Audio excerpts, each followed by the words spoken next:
selaku dosen mata kuliah Pendidikan Tinggi. Yang kami hormati rekan desa Kalipucang serta rekan-rekan mahasiswa PKM dan teman-teman pengajar Kalipucang yang kami banggakan. Puji syukur, marilah kita panjatkan kehadiran Tuhan Yang Maha Esa, karena atas rahmat dan karunia-Nya kita dapat berkumpul bersama dalam keadaan sehat untuk melaksanakan kegiatan program pengabdian kepada masyarakat. Dengan tema membangun karakter remaja melalui etika dan keamanan digital. Perkenalkan, saya Sumiati, bisa dipanggil Nia. Saya selaku ketua kegiatan pengabdian pada masyarakat atau PKM kali ini. Nah, kalau menurut kalian sendiri, kalau menurut kalian teman-teman semuanya, karakter baik itu yang kayak gimana sih? Ada nggak teman-teman yang kalian lihat tetap sama kalau di dunia online?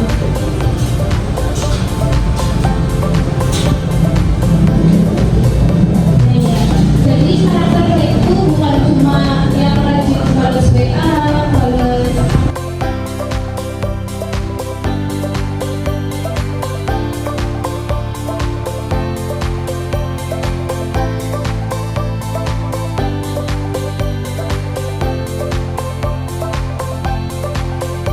ini tentang etika ya, etika dalam bermain internet.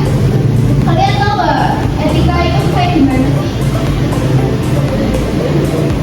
Etika itu kayak pegangan kita, ya kita tuh tahu kayak mana yang baik, mana yang nggak baik, kayak gitu. Kalau di dunia nyata kita juga harus punya etika ya teman-teman. Misalkan kadang juga ada yang buat akunnya gitu, itu misalnya mengakibatkan kendaraan lain tuh jadi online. Nah terus kalau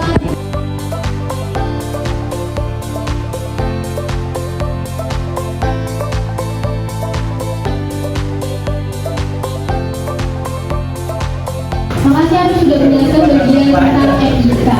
Oke teman-teman, sekarang aku mau bahas soal privacy digital. Nah ini penting banget loh, soalnya di dunia online itu nggak semua orang yang kelihatan baik beneran baik, bener nggak? Kadang ada yang pura-pura jadi teman, tapi ujungnya minta data pribadi kita. Jadi ingat ya, jangan asal share data pribadi kita kayak alamat rumah, nomor handphone, atau password. Pokoknya jaga data kayak kamu jaga rahasia bebetan. Terus ada juga sama yang aneh-aneh.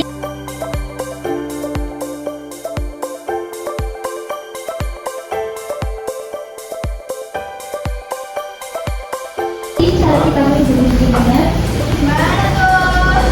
Caranya cukup mudah loh. Gunakan kata kunci yang kuat dan berbeda di setiap akun. Aktifkan verifikasi 2 langkah dan hindari mengklik tautan mencurigakan, terutama yang menjanjikan hadiah. Dengan langkah-langkah sederhana ini, kita dapat lebih aman dan bijak saat berinternet. Selanjutnya, mari kita bahas tentang dampak jika kita bijak di dunia digital. Satu kesalahan kecil bisa di internet bisa terjadi dan mulai dari perusahaan virtualis, reputasi, kebocoran data pribadi hingga akibat dalam kasus ini. Baik sebagai korban.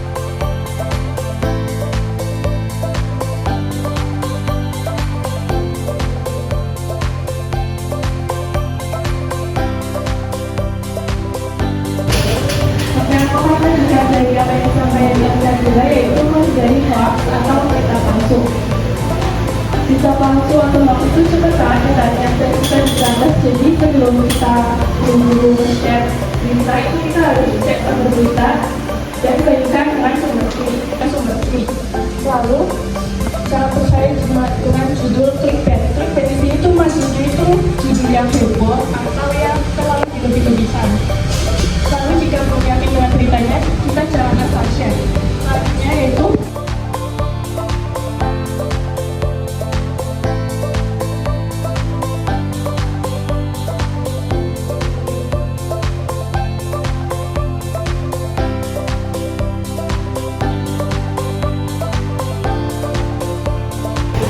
Oke, baik, terima kasih untuk kalian yang di sini. Saya akan menjelaskan tentang ancaman di dunia digital. Apa sih itu ancaman di dunia digital? ancaman digital itu kayak ancaman yang meninggal orang terus merujuk ke kesehatan mental kita. Nah, poin pertama kesehatan mental depresi kecemasan. Nah, kesehatan mental itu dampak yang paling terlihat adalah pada kesehatan mental kita. Tingginya paparan media sosial seringkali memicu depresi dan kecemasan. Kita harus terus membandingkan diri kita dengan highlight orang lain dan ini sangat susah. Nah, kesehatan fisik juga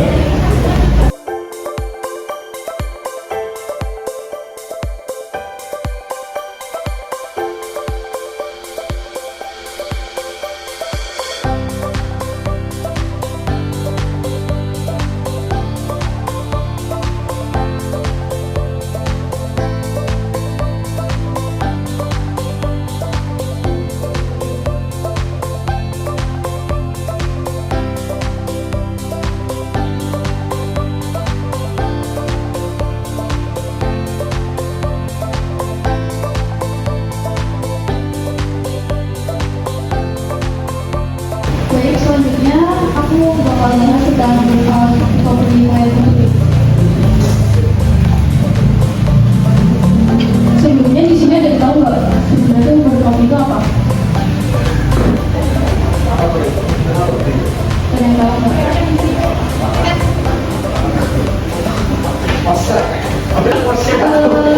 Berkopi itu tentang kayak proses kerja gitu ya, kayak pengolahan kalau kerja harus selesai gitu, jadi bikin kita tuh stres gitu.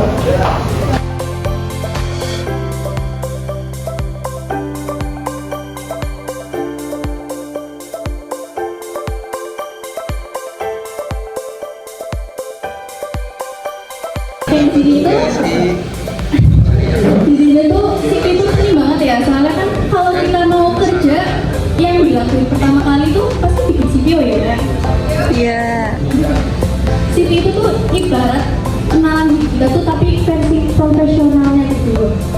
Seseorang tuh bisa tahu siapa diri kita, terus kemampuan kita tuh apa sih, terus kita layak nggak keterima kerja di situ dulu guys. Di CV itu singkatan dari kurikulum vitae atau dalam bahasa Indonesia itu perjalanan hidup kita. Tapi bukan berarti dari lahir sampai saat ini diceritain di CV ya. Itu kan jadi. Kenapa Kak? Satu episode kurang tahu kan.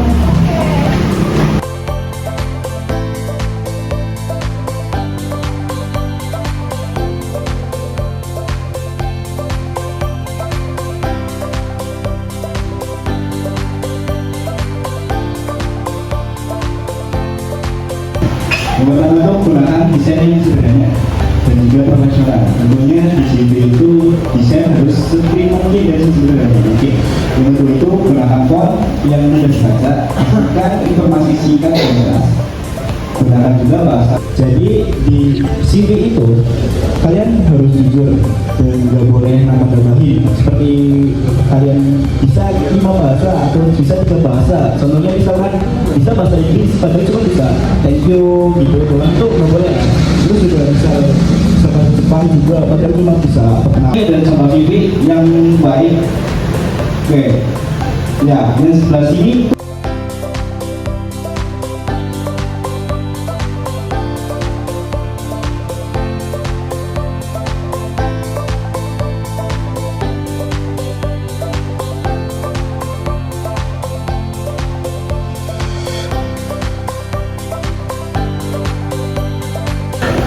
Terima kasih buat Kak dan Kak Dikin atas pemaparannya tentang pemikiran CV yang dibuat. Teman-teman, nggak kerasa banget kita udah sampai di penghujung acara dan saya minta nanti jangan pada pulang juga, kita bakal ngelakuin foto bersama dulu. Baik, terima kasih kami sampaikan kepada Bapak MJ Timbusanyo MM Fakultas Teknik Jakarta Stasiun Dewi, kepada perangkat desa Kalipucang yang telah memberikan dukungan serta kepada rekan PKM dan remaja Kalipucang yang telah berpartisipasi aktif dalam kegiatan hari ini. Semoga kegiatan ini membawa manfaat dan dapat menumbuhkan kesadaran kita semua untuk menjadi generasi digital yang berkarakter, beretika, dan bijak dalam bermedia. Saya selaku MC mohon maaf apabila selama memandu acara terdapat tidak kata atau sikap